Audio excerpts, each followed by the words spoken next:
कैसे इस अमूल वाली लड़की ने बहुत सारी कंपनीज को खत्म कर दिया है, क्योंकि KFC के मालिक ने KFC पर ही केस कर दिया। और पार्ले जी का ये सच आपको शायद ही हजम होगा। भाई वीडियो को लाइक करके चैनल को सब्सक्राइब मार दो, आपका दिन अच्छा जाएगा। नंबर 1, पार्ले जी इंडिया का ही नहीं बल्कि दुनिया का सबसे फेमस बिस्किट है। पार्ले जी में जी का मतलब ग्लूकोज होता है, लेकिन पहले पार्ले जी को पार्ले ग्लूको के नाम से जाना जाता था, जिसे बाद में सिर्फ पार्ले जी कर दिया गया। हर सेकंड ऑन एवरेज 4500 लोग पार्ले जी बिस्किट खरीदते हैं। और एक सबसे अमेजिंग बात यह है कि एक साल में जितने पार्ले जी बिस्किट बनते हैं उन सबको आप अगर अर्थ के चारों तरफ रखना शुरू कर दोगे तो वो अर्थ को 192 बार कवर कर सकते हैं। पार्ले जी के साथ साथ आप पार्ले जी वाली लड़की को तो जानते ही होंगे, लेकिन ये कौन है और अब कहाँ है? 1990s में इस बात पर बहुत ज्यादा चर्चा हो रही थी, पार्ले जी के पैकेट पर ये लड़की कौन है। इसके रियल आइडेंटिटी रिवील करने के पीछे बहुत सारे दिमाग लगे हुए थे और नीरू देशपांडे, सुधा मूर्ति और गुंजन गुंदानिया,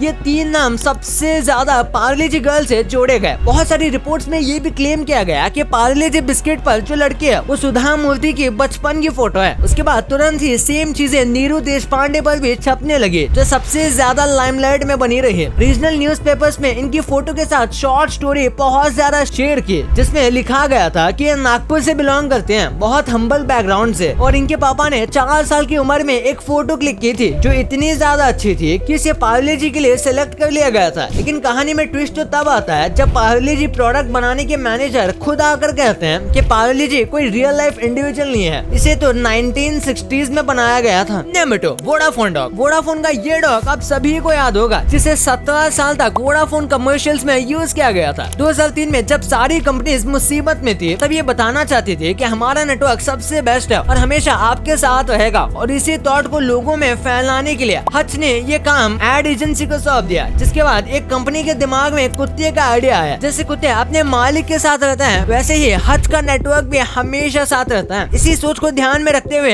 एड्स को शूट किया गया, जिसमें एक बच्चा जगह जगह जाता है और एक चीका नाम का कुत्ता जो पग नाम की स्पीसीज से बिलोंग करता है उसी बच्चे के साथ साथ रहता है। चीका यूनाइटेड किंगडम में पैदा हुआ था, लेकिन ये विशाल और लीसा बंडेकर के साथ गोवा में रहता था। जिसके बाद इसे एड में फीचर किया गया और देखते ही देखते ये एड और पग बहुत फेमस हो गया और पग्स की कीमत इंडिया में बहुत बढ़ गई। यहाँ तक कि 2005 में बहुत सारे लोगों ने तो पग्स के वॉलपेपर्स भी अपने स्क्रीन पर लगा रखे थे। Number 3, Amul girl. क्या आप जानते हो अमूल गर्ल को अपना कंप्यूटर खत्म करने के लिए बनाया गया था। अमूल गर्ल की स्क्रिप्ट को 60s में लिखा गया था, जिसको जितनी अटेंशन मिली उतनी कम है। अमूल के जन्म के टाइम पर उसका सबसे बड़ा कंपेटिटर पोल्सन बटर था, जिसके पॉकेट पर एक ब्लॉन्डे लड़की थी ग्रीन फ्रॉक में जो ब्रेड पर बटर लगा रही थी। लेकिन कुछ ही टाइम में अमूल बटर का सबसे बड़ा ब्रांड बन जाता है और पोल्सन बटर को साइड कर देता है। अमूल को अपना ब्रांड छोटे बच्चों और माओ में फेमस करना था, इसलिए लेट सिल्वेस्टर डकूना नाम के एक डिजाइनर के साथ मिलकर 1996 में अमूल के बटर के कैंपेन के लिए अमूल गर्ल को डिजाइन करवाया, जिसमें पहली बार अटली बटेली डिलीशियस लाइन यूज हुई थी और अमूल गर्ल एक हॉर्स पर राइड कर रही थी। और ये कैंपेन इतना ज्यादा फेमस हुआ कि आज तक ये लड़की अमूल के हर एक प्रोडक्ट पर देखने को मिल सकती है। नंबर 4, MDH मतलब महाशांति हट्टी।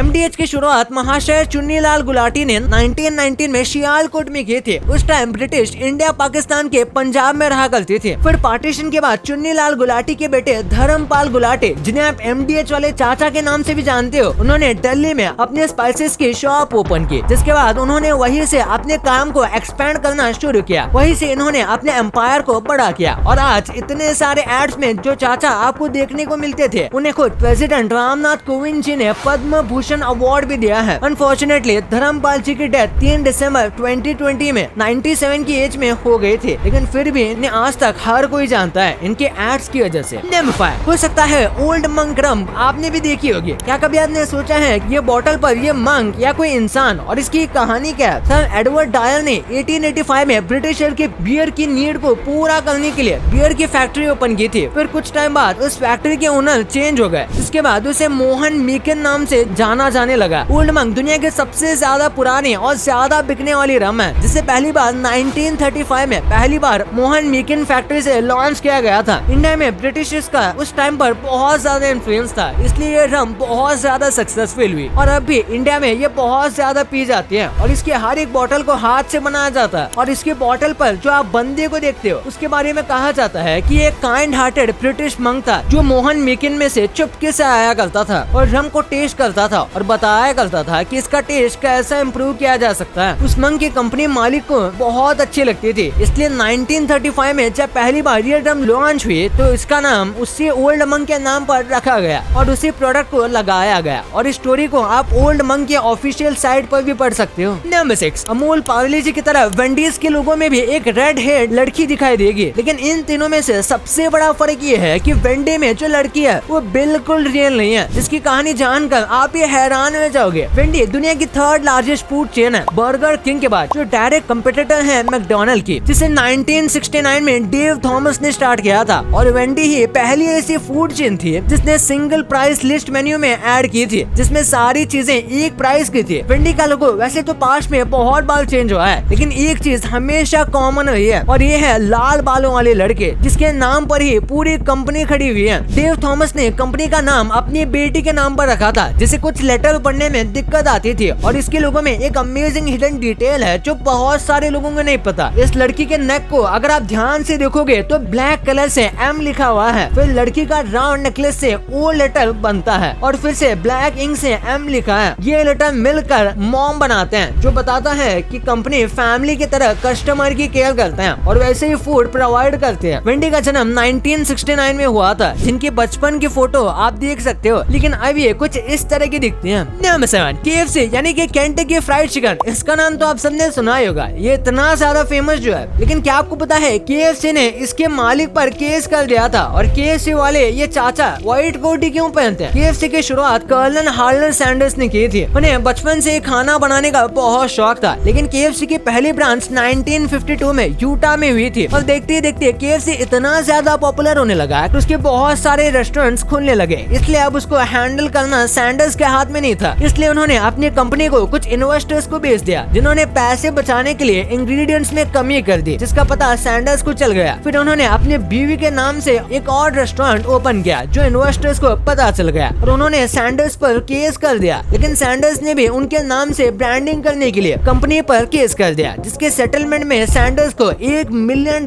मिले। और सबसे दुख की बात यह है कि सबके बावजूद हमें आज तक नहीं पता कि ओरिजिनल KFC का टेस्ट कैसा था। और सैंडर्स ने बस इतनी बात बताई कि चिकन में डलने वाले मसाले हर किसी शेल्फ में रहते हैं। KFC इतना ज्यादा पॉपुलर हो गया था कि 1950 में केंटकी के गवर्नर ने सैंडर्स को कर्नल का खिताब दिया था, जिसके बाद वो कर्नल की तरह ड्रेस करने लगे थे, व्हाइट कोट और व्हाइट हेयर में। और उनका चेहरा इतना ज्यादा फेमस हुआ कि उनकी डेथ जो 1980 में हो गई थी, उसके बाद भी आज तक हमें उनके लुक के साथ ही एड देखने को मिलती है। नंबर 8, क्या आपको ये मैकडॉनल्ड का जोकर याद है, जो बहुत फेमस था, जिसने मैकडॉनल्ड को सक्सेस की ऊंचाई को छूने में बहुत ज्यादा हेल्प की थी। और इसके बंद होने के बाद मैकडॉनल्ड के सबसे बड़े कंपेटिटर बर्गर किंग ने एक कैंपेन भी चलाया था इसके बंद होने की खुशी में। लेकिन सवाल यह है कि इस जोकर को बंद क्यों करना पड़ा? इस जोकर का नाम रोलांड था, जिसे 1960s में खुद के कॉमिक में लॉन्च किया गया था, जिसके बाद इन्हें हैमबर्गर सेल करने के लिए यूज किया जाने लगा। रोनाल्ड के साथ और भी कई कैरेक्टर लॉन्च किए गए थे, लेकिन 2003 में सारे बंद हो गए, लेकिन रोनाल्ड किसी तरह से बच गया। लेकिन रोनाल्ड के सर पर खतरा अभी भी था, क्योंकि उस टाइम सर्कस और कार्निवल भी बंद हो रहे थे और जोकर्स को लेकर लोगों की राय अच्छी नहीं थी। और रोनाल्ड का चेहरा इट मूवी के पेनीवाइज से भी बहुत ज्यादा मिलता था, जिसकी वजह से बच्चे रोनाल्ड से खुश होने की जगह बच्चे डर जाया करते थे। इसलिए मैकडॉनल्ड ने अपना फोकस बच्चों की तरफ करके अडल्ट्स की तरफ कर दिया। और साथ ही उस टाइम पर फास्ट फूड से हेल्थ रिस्क भी बहुत ज्यादा बढ़ रहे थे, जिसकी वजह से मैकडॉनल्ड ने लोगों के प्रेशर की वजह से रोनाल्ड को साइड में करना शुरू कर दिया। सबसे बुरी बात तो ये होने लगी कि रोनाल्ड की कॉस्ट्यूम पहनकर लोग चोरी, प्रैंक जैसी और भी बहुत गलत काम कर रहे थे। और कुछ केसेस में तो लोगों के पास वेपन भी मिले, जिससे रोनाल्ड की इमेज को भारी नुकसान पहुंचा। इसलिए 2016 में मैकडॉनल्ड ने रोनाल्ड को